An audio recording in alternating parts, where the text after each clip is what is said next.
Hello, everybody. It's a delight for me to be here today. I meet many of my mzes, Felipe, Amos, James, many of colleagues I see in the audience, more than 100 of you connected. It's quite impressive, whom we've worked together on this agenda of African climate services over the past 10 to 15 years. So I'm really glad.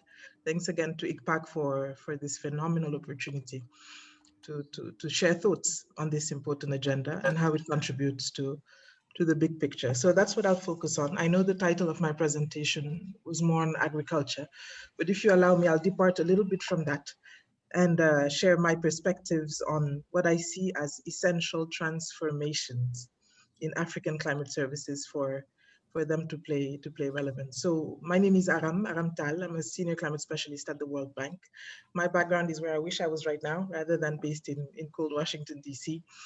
And what I'll do is I'll just go through the deck and then open up for questions at the very end. So what do I mean by essential transformations, key transformations in African climate services? I think Philip has given the overview very nicely. Stay on the picture for a minute if you don't mind.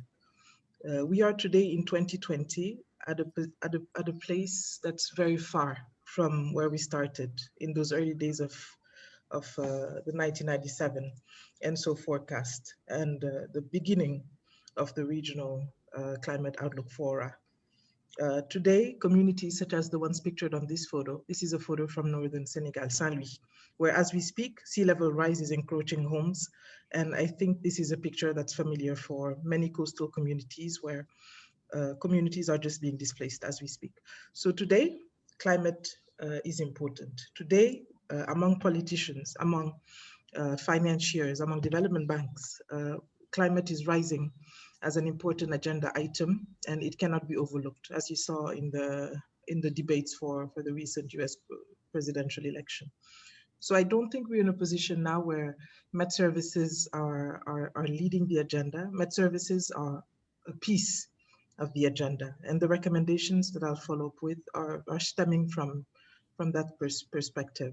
So how can Met services best leverage what they have to offer? And again, I would like to underscore that Met services have a lot, if not the most, to offer to the success of our effective adaptation agenda in Africa and beyond.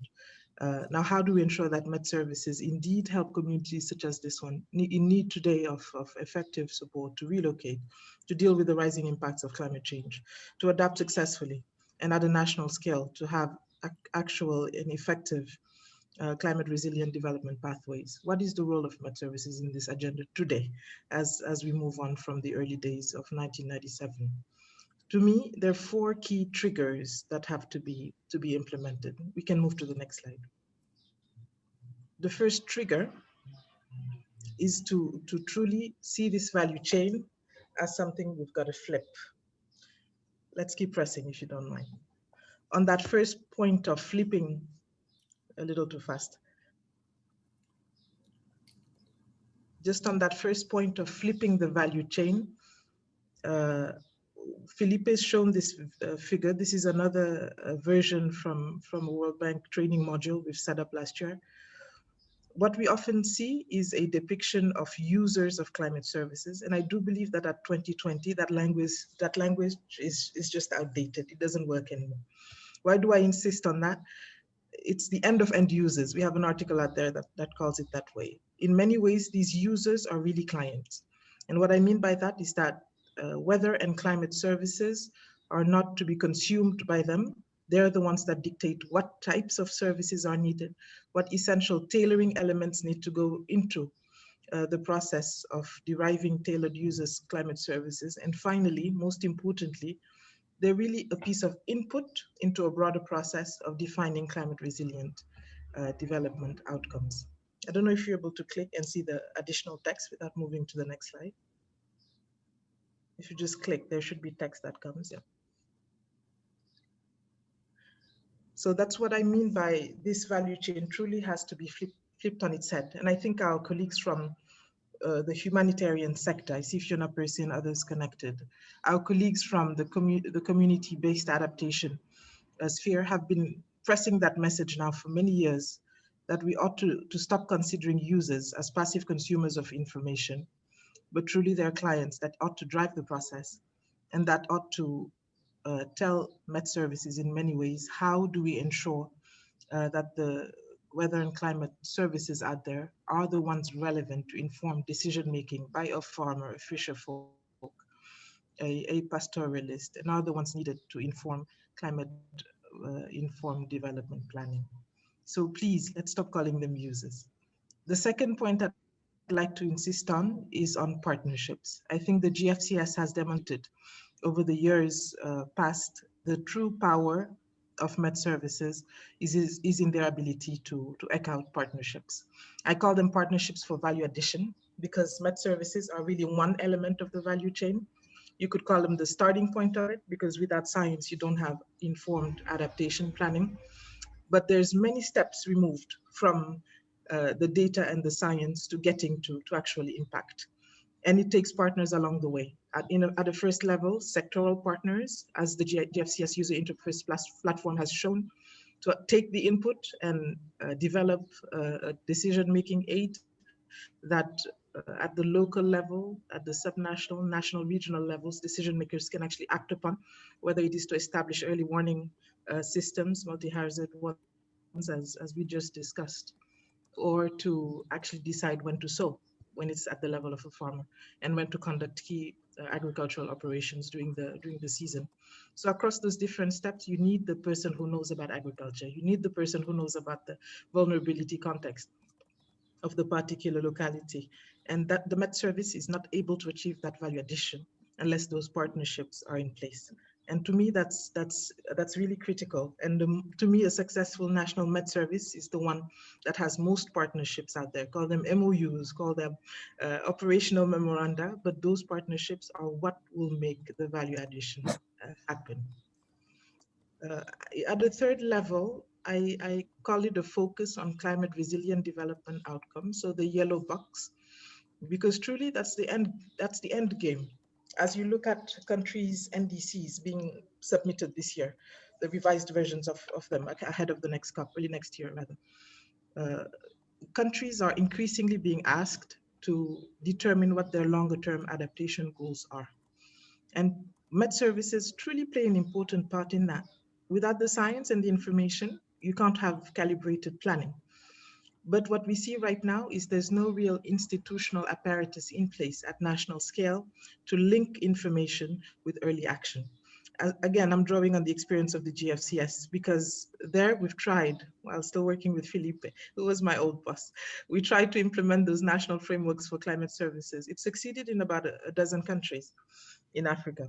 And what we saw is that that legal infrastructure is essential to ensure that the Met Service is at its place institutionally and has a channel that links the early warning that is issued by Met Services and connects them with inter-ministerial bodies of decision making on floods, on droughts, on cyclones, to ensure that that early warning leads to early action.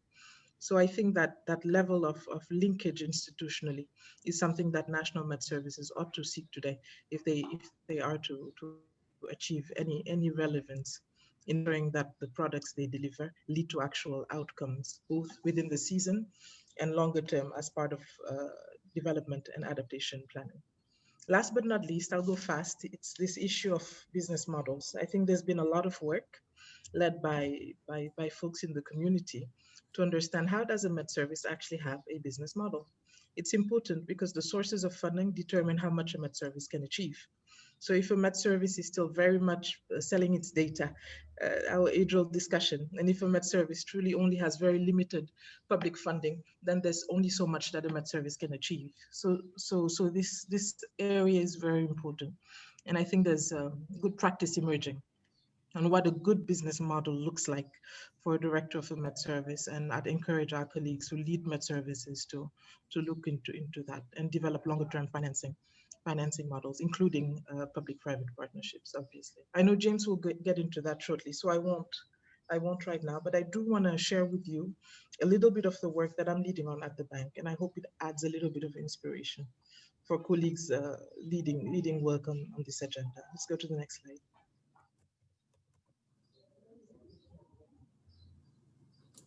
So as you know, I'll start here. The financing gap is huge, and I think the role of MDBs is important in this regard.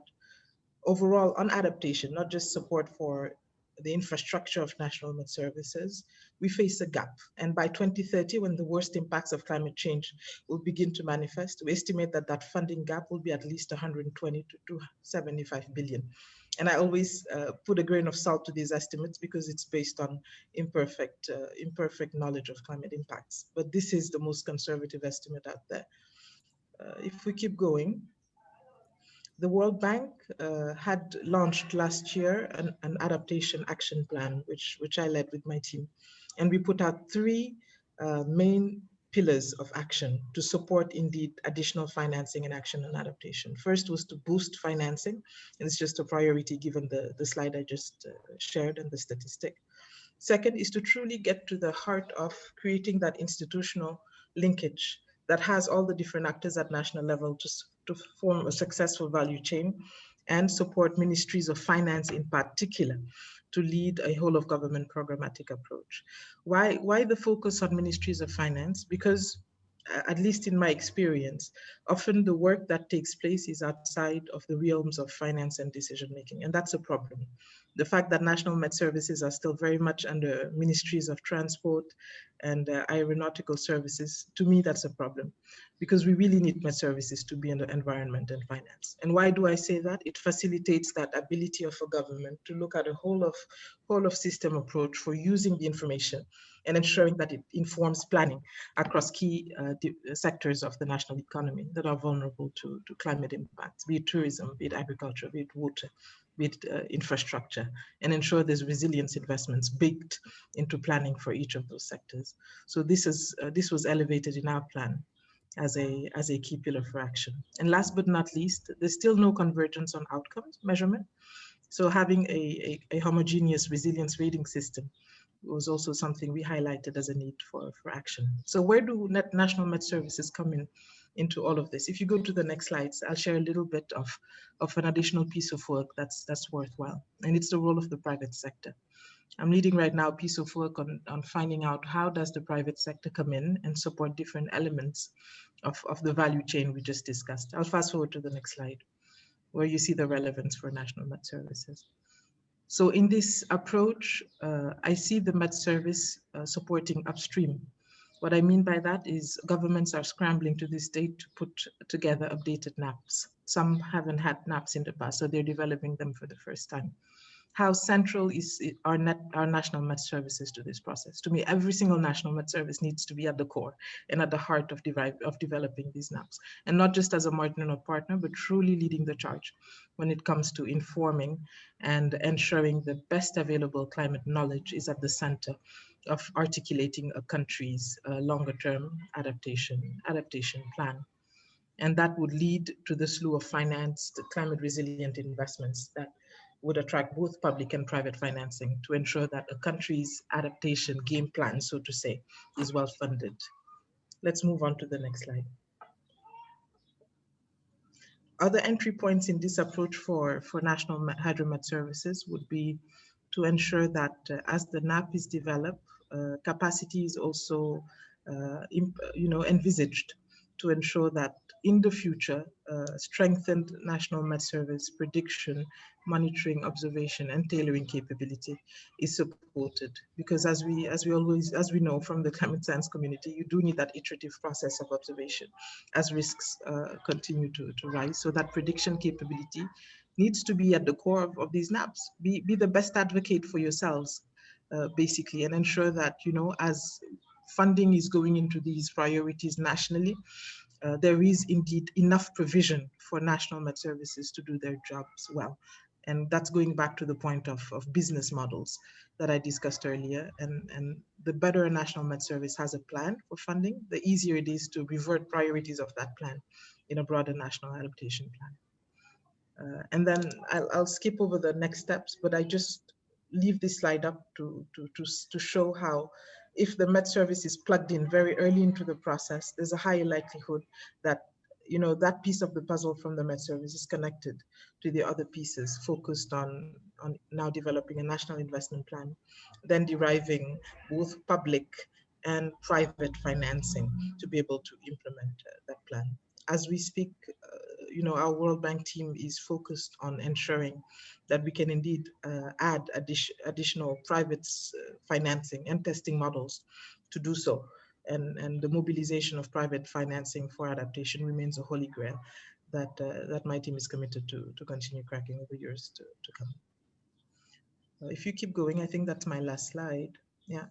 What I'd like to underscore is truly the importance of the transformations that Med Services have to go through. I think Amos put it beautifully that we need to change or be changed. I was famous during my GFCS days for telling Med Services, you will be dinosaurs unless you get out of the closet and truly show the brilliance that you can offer to the landscape of decision makers out there. I think it rings true even more so today. And I hope that many Med Services, I know that's the case, are indeed getting out of the closet, so to say, and ensuring that their services are at the center of a national process of climate resilient development planning and overall development planning that integrates climate risks at its center. So I'll stop there, Abubakar. I hope I wasn't too long. Back to you and happy to answer questions Yes, afterwards.